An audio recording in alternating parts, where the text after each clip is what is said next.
So I actually have had the idea to start a YouTube channel for a really long time. When I was about 10, I had access to Premiere Pro and learned professional editing software. And I made movies all through junior high and high school with my buddies. In high school, my older brother bought me a 1965 VW Bug, and I learned all kinds of stuff building that up and turning it into a little Volksrad. Then I went off to college in 2009, and one of my friends from back home sent me a link on MySpace, I think, to a Mighty Car Mods episode. It was one of their first seasons, and I thought it was the coolest thing, and I was like, hey, we should do this. We have the cameras, we have the editing equipment, and this is the kind of stuff we do to cars. So basically, since the first time I saw Mighty Car Mods, I've been wanting to start a YouTube channel. Every time a new season of Mighty Car Mods would come out, I would think to myself, hey, I should do that. But I never got around to it. It was just another one of those things that I always said, oh, one day I'll get to it. So it wasn't until about January or February of 2016 that I finally realized, I need to do this. It was when Mighty Car Mods was doing the Too Sexy and the Wasabi build. That was the first season where they kind of went away from their general style of Mighty Car Mods, and I wasn't really a fan of it. And so I was looking around other channels and couldn't really find anything that I was looking for. And that's really what kicked me and said, hey, you're building cool stuff. You should start your channel. So one night I was talking to my wife and I just came up with, hey, what if I call it Dirtcheapdaily? And it was that night, March 1st, 2016, that I started a new Instagram account, and I posted my first picture on Instagram of my 99 Subaru Forester when it was lowered. My goal starting Dirtcheapdaily I wasn't out to make money, I wasn't out to become famous or anything. I just wanted to put up another channel that had good content. And when I say good content, I mean primarily wrenching and working on a car and building things. And my preference is custom fabrication. And so that's the kind of things that I really wanted to see on YouTube, and it wasn't really available in the style I wanted to see it, at least. And so I figured I can do that. And I'm still not out to make a lot of money on YouTube. I'm really here to just make some good stuff to watch. Social media made 2016 out to be this horrific time, and for me it was really a good time. I've really enjoyed this last year working on Dirtcheapdaily and having more of a desire to do fun stuff to my car. So at this time last year, I had just purchased the Legacy GT, and my initial goal was for it to be kind of a highway cruiser, a comfy, quiet, powerful car, and that has completely changed. Now I want a daily drifter. I've just never liked red cars, and so I figured I needed to paint it. I've really been inspired by Ken Block's Fords and other drift cars and Hawaiianese on Instagram. They have these really linear, cool, graphic cars. They're all wrapped, but I know how to use tape, and so I figured I'd paint it. It turned out really well. I'm still not super thrilled with the driver's side. It still hasn't grown on me. And it's looking like this year there's a pretty good chance I'll end up respraying it. In order to have it here with me in the Midwest, and mostly just in my neighborhood, I think it needs to be a little less abrasive on the eyes. And so it might be getting spray painted, or I might take it back home to my parents' house in Washington and do a real job on it. But there's a good chance that it will get painted this year.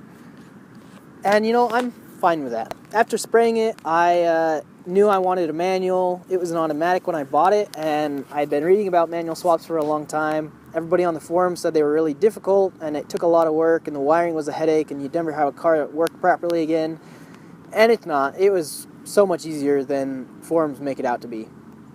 Granted, I used parts from the same car, or the same body style car, so I didn't have issues with interchangeability, but it worked out really well. At the same time, I'd always dreamed of having a rear-wheel drive Subaru, and so I converted it to rear-wheel drive and didn't look back. That has been a blast. Obviously, it's a little less practical, especially out here in the Midwest with these extended winters, but I love it. I love the fact that you can chirp the tires whenever you want. You can take it and drift it a bit and do donuts, things you can't do in a Subaru. I love that it's a Subaru that's rear-wheel drive. It's becoming more popular, but you know, it's not something that you really see. And then the last project I did, which today is the finale, is the turbo build. I've been wanting to put a turbo on a Subaru for a really long time. I was doing a turbo build with my brother on a 93 Impreza wagon a few years ago, and I never got to see the fruits of that. I think the most asked question I get is, why didn't I just bolt on WRX parts and a WRX turbo? Besides having a little fitment issue, the bigger reason for putting the turbo up so high is because I wanted it to stick through the hood. Now obviously that didn't happen either, but my engine bay does scream turbo, and that's kind of what I wanted. I really enjoy fabrication, and making the turbo kit myself really puts fond memories in my head of working on the car. I've said it before, I enjoy working on cars almost more than I enjoy driving them. Now, the Legacy GT is a rip.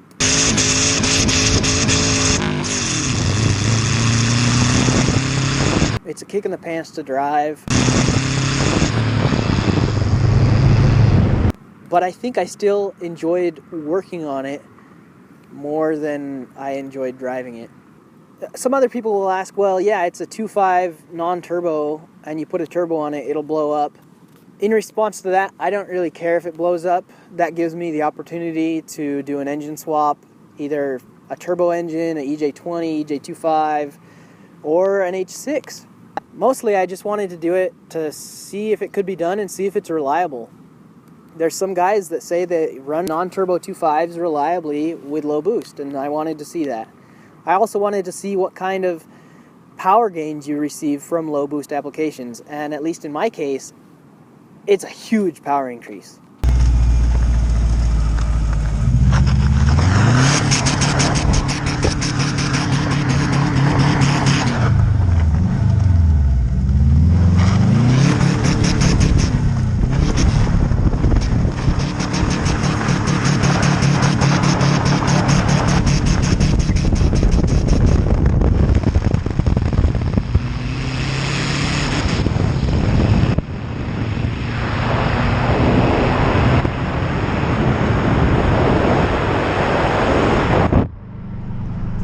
I had to drive it one time on the way home from that day that I did donuts in that parking lot without a turbo, and it's a huge power decrease. It's disappointing to drive without the turbo.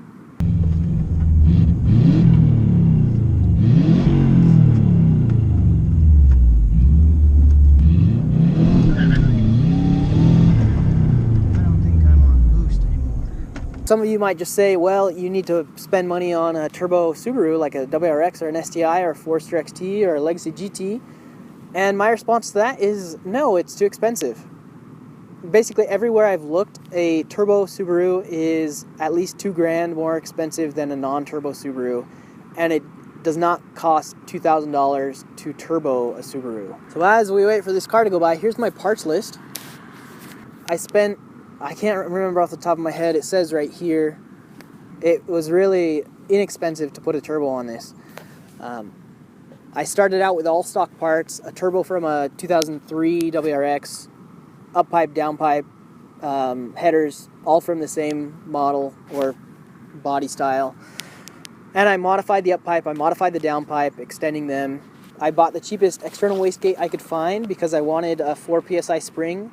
I have a used RFL blow-off valve. I had a big 3-inch aluminum intake pipe that I modified to make my inlet hose. It's got the stock MAF sensor on it, stock injectors, stock ECU, no piggyback or aftermarket fuel management. The one fuel mod that I did to it was install a Walbro 255. Now that is totally overkill.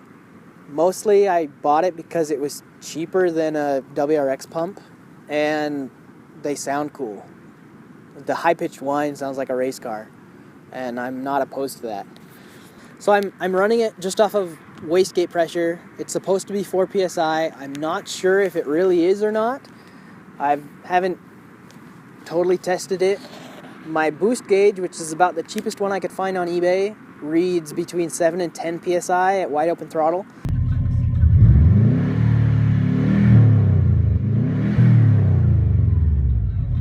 So either my boost gauge, which I'm pretty sure is reading high, is off, or my spring is a 7 psi or a 6 psi spring, which is a good possibility that it could be. Either way, it rips really hard.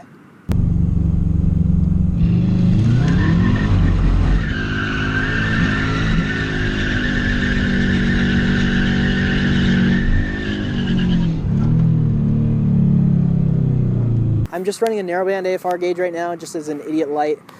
At wide open throttle, my AFRs are 13.0.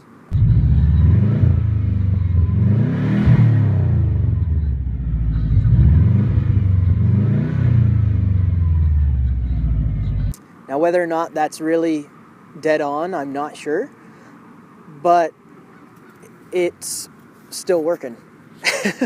I know a lot of people will say that's crazy, but I do have plans to put in a wideband this spring or summer. So if I were to do it again, I don't really think I'd do that much different. I really enjoyed the process of going through and rebuilding a lot of the parts and customizing things, and it turned out really well. I like the package that I created. The one thing I think I would change if I were to do it again would be to not put in the R160. The R160 is LSD, and I suppose it would be good if I was just running it as a street car without taking it and ripping it every once in a while. But even still, the gears are too tall. I didn't realize the gear ratio is different.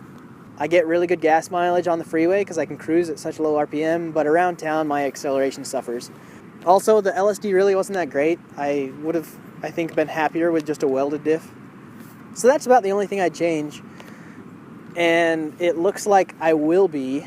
So here I'm going to cut to some footage. I've kept this quiet. It hasn't even been on Instagram. But this is the final day that I drove the Legacy. This was 2 days before I moved out here to Minnesota. And yeah, I'll just let the video speak for itself.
Spray this window and break the windows.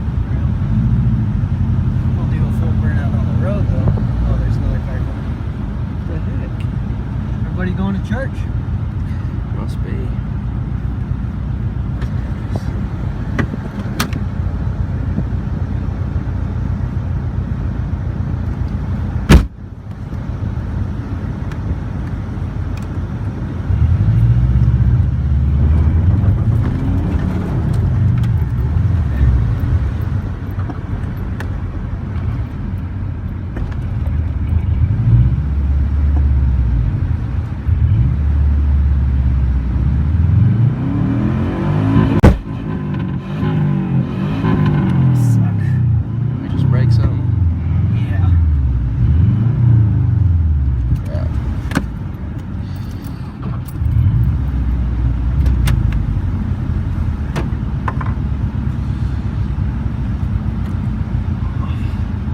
Help.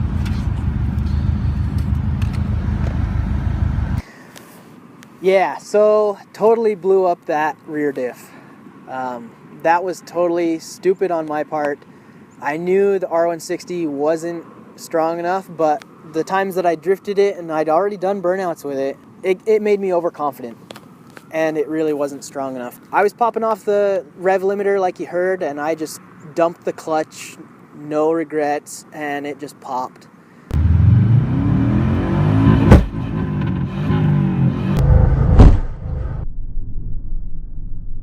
My face is pretty funny in that. That's a really good, real reaction to blowing up a rear diff.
Unbuckled so that I can jump out and push.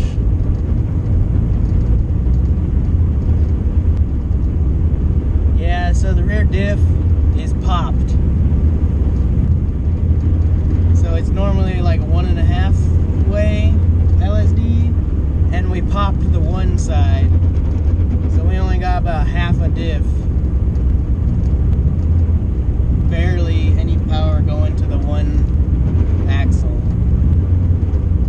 Heck, what I need to do is figure out some kind of quick release front axle.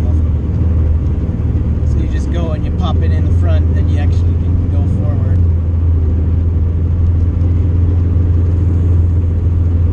Come on, baby. Come on, you can make it.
Oh, you're pushing. I should put this in the back so I don't step on it.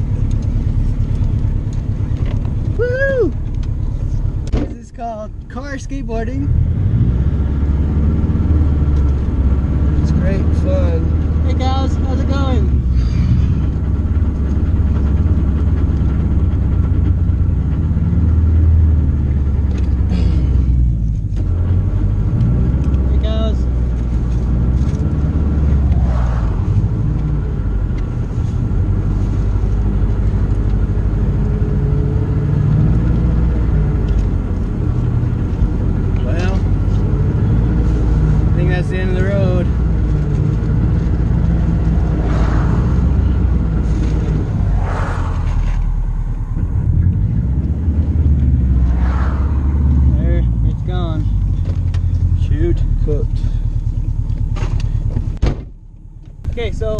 could keep pushing it, or we could turn it around and ditch it right here at this turnoff.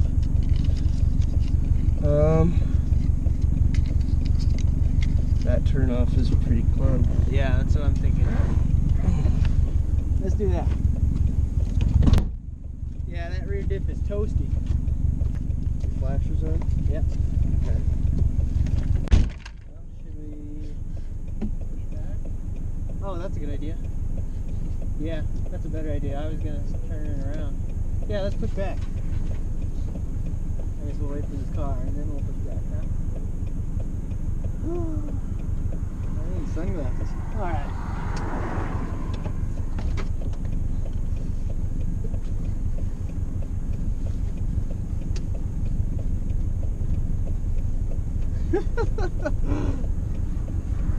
Heck, should we get on the other side of the road? Yeah. Okay.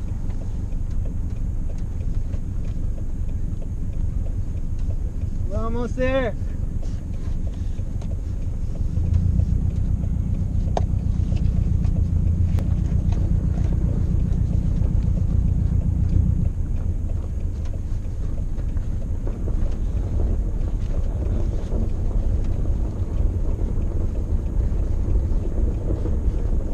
Like, what are you guys doing?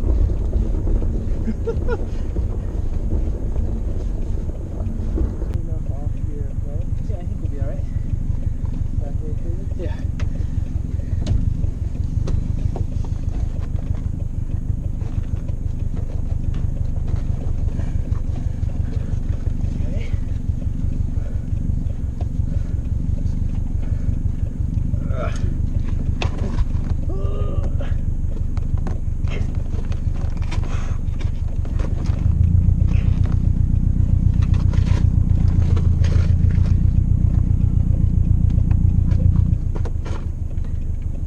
Okay.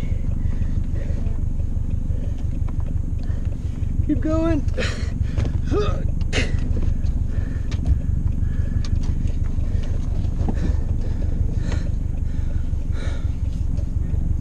Okay.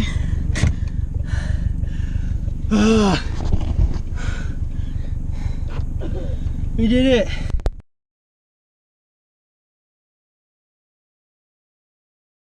Now, this being my 1-year anniversary of Dirt Cheap Daily, the car has come a really long ways and I loved every minute of it. But being without the Legacy GT for the last 2 months has really put things into perspective and allowed me to just research what I want to do and what I want to make the Legacy GT into. And that's something that I'm really grateful for. And if the Legacy GT hadn't have blown up, I wouldn't be in that position. I would just be thinking, okay, I want to get my hands on my car again. It's something I've realized as I've been cruising Craigslist, looking for other cars, other Subarus, or other rear-wheel drive cars, that, yeah, I could spend $1,500 or less than $1,000 or up to $2,000 on a new car and modify it and make it into something I love. But the thought came to me, you know, how much would it cost to turn the Legacy GT into a real drift car, the dirt cheap way? And so I made a list of parts, I made goals for what I want to accomplish on it, and I came up with a parts list that is under $2,000. Now, I would much rather spend that money rebuilding the Legacy and turning it into something that's a whole lot more bulletproof than buying a new car and starting over. As fun as that sounds to me, because I really enjoy the build, there is a lot left on the Legacy GT that needs accomplished before I'm going to get bored. And honestly, at this point, I've spent so much time with the Legacy GT that right now I don't see myself getting rid of it. Now, that might not be the case in the future. All my other cars, I felt the same way in it, and there was some point where it just kind of clicked and I was over it. And I sold it and got a new one. And you know, I don't know if I see that happening with the Legacy GT. There's something really special about putting in so much effort, blood, sweat, and tears on a car. It really creates a special bond between you and your car when you're doing that much to it. The way to love something is to spend time with it and to care about it and to take care of it. And I've done that to the Legacy GT all this year. I got a lot of flack in some of the decisions I made about my welds, about the fenders, about my paint job, about rear-wheel drive converting it, about my welds. And you know, I don't care. I'm just excited to say that I was able to build a little drift car for the price and do it in my driveway with minimal tools. All the tools that I've used to build the Legacy GT, I think I've paid less than $300 for all of them. Maybe $500. Even still, I'm using very basic tools, and I'm doing it in my garage, driveway, and backyard. And that means something. The main goal of this car has just been to showcase what you can do to your own car with just a goal and a vision. You can't dream too big. And that's what I've learned from this last year of Dirt Cheap Daily. I'm really excited for this next year. I have really big plans for a lot of different things. If you've seen my Supercharged H6 preliminary episode, I have really big plans to make the Legacy GT into a more bulletproof drift car, or an actual drift car. That includes more steering angle, a stronger transmission, and a pretty bulletproof rear end, and a lot of custom fabrication. That's the part I'm most excited about. I love building cars, and I've really found that I like building things from scratch, or at least taking something and putting my own twist on it. Modifying cars is fueled by passion. It's always been my dream to be able to just showcase my passion for cars. And I don't really care what people say about my car, because I love it. That's the only reason you should build a car, is because you enjoy it. And that's all there is to it.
I knew the skies were blue and the sun was shining, but my mindset was telling me otherwise.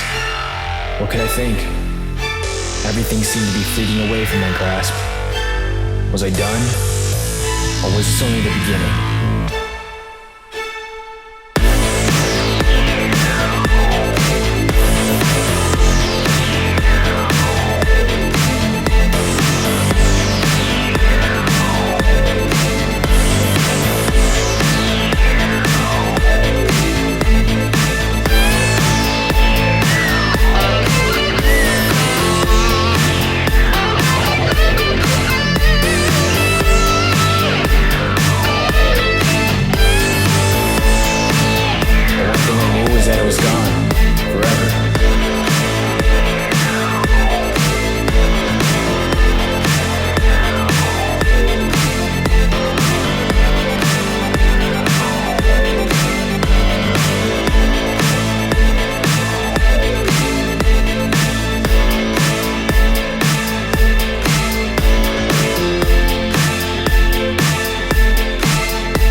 So thanks for watching. Like I said, I have really big plans for this year, so make sure you hit that subscribe button, like this video, go through and watch some of the episodes you might have missed. I really appreciate all the support, both on YouTube and on Instagram. The great comments really motivate me to keep going, and the stupid comments really motivate me to keep going. So thanks for all you've done, YouTube and the internet. Thanks for a great year. So I'm Aaron with Dirtcheapdaily. Stay tuned, and we'll see you next time. Thanks for watching.